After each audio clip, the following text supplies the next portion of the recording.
ఐబొమ్మ తన వెబ్సైట్ నుంచి ఓ message release చేసింది. శాశ్వతంగా తమ సేవలు నిలిచిపోనున్నాయని ప్రకటించింది. మొదటి నుంచి మా విశ్వసనీయ అభిమానిగా ఉన్నారని, ఇటీవల మా గురించి వినుండొచ్చని తెలిపింది. సేవలు నిలిపివేస్తున్నందుకు చింతిస్తున్నామంటూ ప్రకటన చేసింది. అందుకు క్షమాపణలు కోరింది. మరిన్ని అప్డేట్స్ మా ప్రతినిధి కిరణ్ అందిస్తారు. కిరణ్, గడిచిన కొద్ది రోజులుగా ఐబొమ్మ సైట్ చుట్టూ తిరిగిన వ్యవహారానికి సంబంధించి మనం చూసుకుంటే తాజాగా ఇప్పటికే ఈ ఐబొమ్మ సంబంధించిన కీలక సూత్రధారి ఎవరైతే ఉన్నాడో ఇమిడి రవిని పోలీసులు అదుపులోకి తీసుకొని ఇన్ని రోజుల పాటు తెలుగు సినిమా ఇండస్ట్రీ సంబంధించి కూడా ఉప్పు తిప్పలో పెట్టిన వ్యక్తిని, అతడికి సంబంధించిన సైట్లను సర్వర్లను కూడా పూర్తిగా క్లోజ్ చేశారు. ఇక 200లకు పైగా హార్డ్ డిస్క్లు స్వాధీనం చేస్తున్న నేపథ్యంలో తాజాగా ఇప్పటికే పోలీసులు కూడా వెళ్లింది. ఎవరైతే తమకి సవాలు ఇచ్చాడో అతడికి సంబంధించిన సైట్లు కూడా క్లోజ్ చేశామంటూ పోలీసులు ఈ రోజు అఫీషియల్ గా విసి సజ్జనారు ఆ సైట్ కు సంబంధించి కావచ్చు అతడు చేసిన భాగవతాన్ని మొత్తం వివరించిన నేపథ్యంలో ప్రస్తుతానికి అయితే ఇప్పుడు సోషల్ మీడియాలో ఒక మెసేజ్ వైరల్ అవుతున్నట్టుగా మనం చెప్పుకోవాల్సి ఉంటుంది. ఐబొమ్మ సైట్ కు సంబంధించి కూడా ఒక మెసేజ్ మనం వచ్చింది. అనేబుల్ టు సర్వీస్, దేశంలో శాశ్వతంగా మా సేవలు నిలిచిపోతున్నాయంటూ కూడా ఐబొమ్మ ఒక కీలక ప్రకటన కూడా చేసినట్టుగా మనం చెప్పాల్సి ఉంటుంది.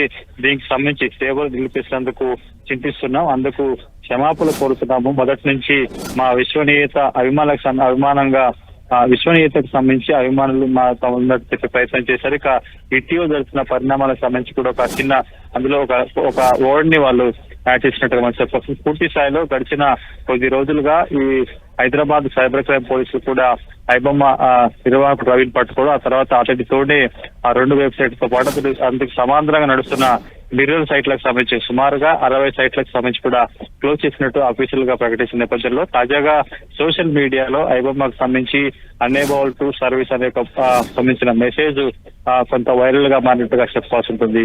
సుమిత్ర, అంటే కిరణ్, ఇప్పుడు ఐబొమ్మ రవికి సంబంధించి కస్టడీలోకి తీసుకున్న తర్వాత నెక్స్ట్ అంటే ప్రాసెస్ ఏంటి, ఏం జరగబోతుంది అనుకోవచ్చు ఈ కేసుకి సంబంధించి?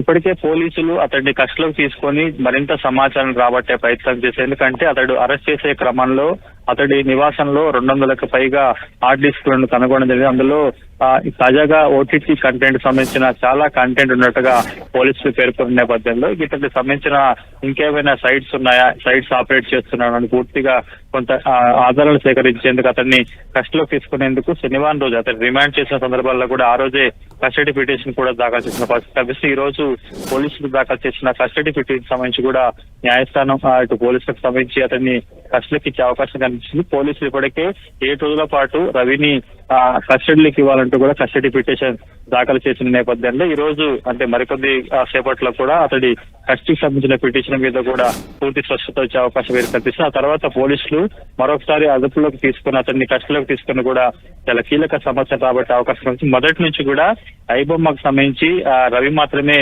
ఒక సూత్రధారిగా ఉన్నాడు. అతడే మొత్తం ఎంటైర్ సైట్లను కూడా మేనేజ్ చేస్తున్నట్టుగా ఇప్పటికే సిసిఎస్ పోలీసులు కొంత ప్రాథమిక సమాచారం సేకరించిన నేపథ్యంలో అతను అదుపులోకి తీసుకున్న తర్వాత ఇతడికి ఇంకా టెక్నికల్ గా ఇంకెవరైనా సహకరిస్తున్నారు, దేశం బయట ఇతడి స్నేహితులకు సంబంధించి ఇంకెవరు ఉన్నారు. ఎందుకంటే ఇతడు టెక్నికల్ సీఈఓ, ఎందుకంటే సాఫ్ట్వేర్ సంబంధించిన కంపెనీ సీఈఓగా చెప్పుకున్నాడు.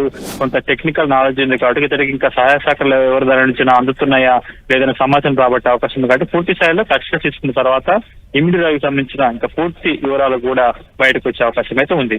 Thank you Kiran for the updates.